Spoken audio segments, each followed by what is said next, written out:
നമസ്കാരം.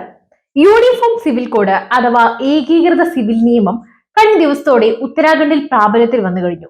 ഇതോടെ ഗോവയ്ക്ക് ശേഷം എല്ലാ പൗരന്മാർക്കും ബാധകമായ ഏകീകൃത നിയമ ചട്ടക്കൂടുള്ള ഇന്ത്യയിലെ രണ്ടാമത്തെ സംസ്ഥാനമായി ഉത്തരാഖണ്ഡ് മാറിയിരിക്കുകയാണ്. ഉത്തരാഖണ്ഡ് മുഖ്യമന്ത്രി പുഷ്കർ സിംഗ് ധാമി കഴിഞ്ഞ ദിവസം UCC പോർട്ടലും ആരംഭിച്ചു. കഴിഞ്ഞ ദിവസം മുതൽ സംസ്ഥാനത്ത് UCC നടപ്പാക്കുമെന്ന് ഒരു ദിവസം മുമ്പ് തന്നെ അദ്ദേഹം പ്രഖ്യാപിച്ചിരുന്നു. ഈ ഒരു നിയമം സമൂഹത്തിൽ യൂണിഫോമിറ്റി കൊണ്ടുവരുമെന്നും എല്ലാ പൗരന്മാർക്കും തുല്യ അവകാശങ്ങളും ഉത്തരവാദിത്തങ്ങളും ഉറപ്പാക്കുമെന്നും പറഞ്ഞിരുന്നു.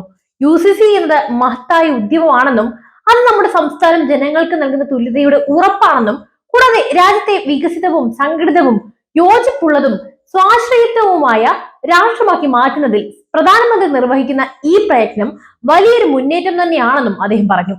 അപ്പോൾ ഇങ്ങനെ ഒരു സാഹചര്യത്തിൽ നമുക്ക് ഉത്തരാഖണ്ഡിൽ UCC പ്രാബല്യത്തിൽ വരുമ്പോൾ കഴിഞ്ഞ ദിവസം മുതൽ മലയോര സംസ്ഥാനത്ത് എന്ത് മാറ്റമാണ് സംഭവിക്കാൻ പോകുന്നതെന്ന് ഒന്ന് വിശദമായി തന്നെ മനസ്സിലാക്കാം. അപ്പോൾ ആദ്യം തന്നെ എന്താണ് ഈ UCC എന്ന് പരിശോധിക്കാം. വിവാഹമോചനം, അനന്തരാവകാശം, പരിപാലനം, ദത്തെടുക്കൽ എന്നിവയുമായി ബന്ധപ്പെട്ട് എല്ലാ പൗരന്മാർക്കും അവരുടെ മതം, ജാതി അല്ലെങ്കിൽ സമൂഹം എന്നിവ പരിഗണിക്കാതെ രാജ്യത്ത് മുഴുവനും ബാധകമായ നിയമങ്ങളുടെ ഒരു കൂട്ടമാണ് ഈ യൂണിഫോം സിവിൽ കോഡ് എന്നത്. എന്നാൽ അതേസമയം തന്നെ ഉത്തരാഖണ്ഡിലെ UCC നിയമം പട്ടികവർഗക്കാർക്ക് ബാധകമല്ല എന്നുകൂടി ഓർമ്മിപ്പിക്കാം.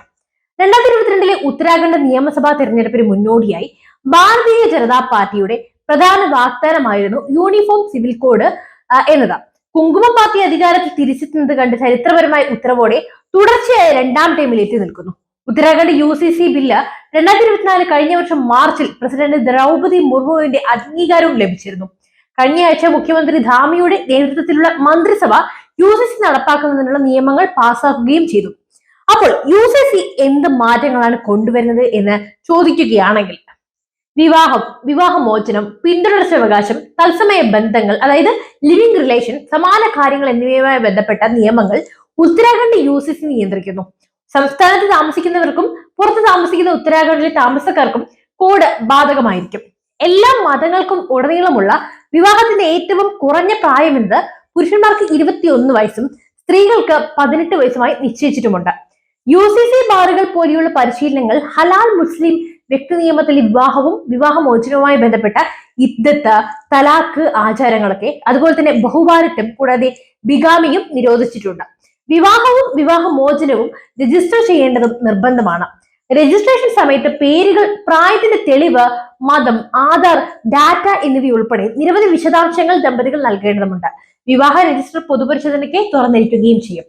രജിസ്റ്റർ ചെയ്യാത്ത വിവാഹങ്ങൾ നിയമപരമായി സാധ്യതയുള്ളതായി കണക്കാക്കും. എന്നാൽ സബ് രജിസ്ട്രാറിൽ നിന്ന് നോട്ടീസ് ലഭിച്ച ശേഷം വിവാഹം രജിസ്റ്റർ ചെയ്യുന്നതിൽ പരാജയപ്പെട്ടാൽ 25,000 രൂപ പിഴ ഈടാക്കും. ചുരുക്കി പറഞ്ഞാൽ എല്ലാം രജിസ്റ്റർ ചെയ്യേണ്ടത് അത്യാവശ്യമാണ്. അതുപോലെ തന്നെ 21 വയസ്സിന് താഴെയുള്ളവർ ഉൾപ്പെടുന്ന ലിവിംഗ് ബന്ധങ്ങൾക്കാകട്ടെ മാതാപിതാക്കളുടെ സമ്മതം ആവശ്യമാണ്. അതായത് 21 വയസ്സിന് താഴെയുള്ളവർക്ക് 1 മാസത്തിന് ശേഷവും ഈ ബന്ധം രജിസ്റ്റർ ചെയ്യുന്നതിൽ ദമ്പതികൾ പരാജയപ്പെട്ടാൽ അവർക്ക് 3 മാസത്തെ ജയിൽ ശിക്ഷയോ അല്ലെങ്കിൽ 10,000 രൂപ വരെ പിഴയോ ഉൾപ്പെടെയുള്ള ശിക്ഷകൾ നേരിടേണ്ടി വരും. രജിസ്ട്രാർക്ക് സമർപ്പിച്ച പ്രസ്താവനയിൽ തെറ്റായ വിവരങ്ങൾ നൽകുന്നവർക്ക് 3 മാസം വരെ തടവോ 25,000 രൂപ പിഴയോ അല്ലെങ്കിൽ രണ്ടും കൂടിയോ ലഭിക്കും. തത്സമയ ബന്ധത്തിൽ നിന്ന് ജനിച്ചൊരു കുട്ടി ദമ്പതികളുടെ ലെജിറ്റിമേറ്റ് കുട്ടിയായിരിക്കും. ദമ്പതികൾക്ക് അവരുടെ വിവാഹങ്ങളോ ലിവിംഗ് ബന്ധങ്ങളോ രജിസ്റ്റർ ചെയ്യുന്നത് എളുപ്പമാക്കുന്നതിന് ഒരു ഓൺലൈൻ പോർട്ടലും ഉണ്ടാകും. അതുപോലെ തന്നെ ഈ ലിവിംഗ് ബന്ധം അവസാനിക്കുകയാണെങ്കിൽ ദമ്പതികൾ പിരിച്ചുവിടൽ പ്രസ്താവന സമർപ്പിച്ചുകൊണ്ട് രജിസ്ട്രാറെ അറിയിക്കേണ്ടതുണ്ട്. മറ്റൊരു പ്രധാനപ്പെട്ട കാര്യം എന്താണെന്നാൽ പിന്തുടർച്ച, അനന്തരാവകാശം പ്രധാനമാണ്. സ്വത്ത്, അനന്തരാവകാശം എന്നിവയുമായി ബന്ധപ്പെട്ട കാര്യങ്ങളിൽ സ്ത്രീകൾക്ക് തുല്യ അവകാശങ്ങൾ ലഭിക്കുന്നുണ്ടെന്ന് നിയമം ഉറപ്പാക്കുന്നു. UCCയുടെ വ്യവസ്ഥകൾ എല്ലാ വിഭാഗങ്ങൾക്കും, ആൺമക്കൾക്കും പെൺമക്കൾക്കും സ്വത്തിൽ തുല്യ അവകാശങ്ങൾ നൽകുന്നു. ഇല്ലെജിറ്റിമേറ്റ് കുട്ടികൾ, ദത്തെടുത്ത കുട്ടികൾ, വാടക ഗർഭധാരണം വഴി ജനിച്ച കുട്ടികൾ അല്ലെങ്കിൽ അസിസ്റ്റന്റ് റീപ്രൊഡക്റ്റീവ് ടെക്നോളജിയിലൂടെ ജനിച്ച കുട്ടികൾ എന്നിങ്ങനെ എല്ലാ കുട്ടികളെയും തുല്യമായി പരിഗണിക്കും. ഒരു വ്യക്തി മരിച്ചതിന് ശേഷം മരണപ്പെട്ടയാളുടെ മാതാപിതാക്കൾക്കൊപ്പം ഭാര്യയ്ക്കും കുട്ടികൾക്കും അവന്റെ സ്വത്തിന് തുല്യ അവകാശങ്ങൾ ഉണ്ടായിരിക്കും. അടുത്ത കുടുംബം ഇല്ലെങ്കിൽ സ്വത്ത് മറ്റു ബന്ധുക്കൾക്ക് കൈമാറും. പ്രധാനമായും പിതാവിന്റെ ഭാഗത്തു നിന്നുള്ള ആദ്യത്തെ കസിൻസ്, പിന്തുടർച്ചാവകാശം, വിതരണ ഓട്ട് ഷെയറുകൾ, അയോഗ്യത എന്നിവയും UCC നിയമം അടിവരയിടുന്നുണ്ട്. ഇത് അവകാശികൾക്ക് തുല്യ പരിഗണന ഉറപ്പാക്കുകയും അവകാശികളില്ലെങ്കിൽ സർക്കാരിന്റെ പങ്ക് വിവരിക്കുകയും ചെയ്യുന്നു.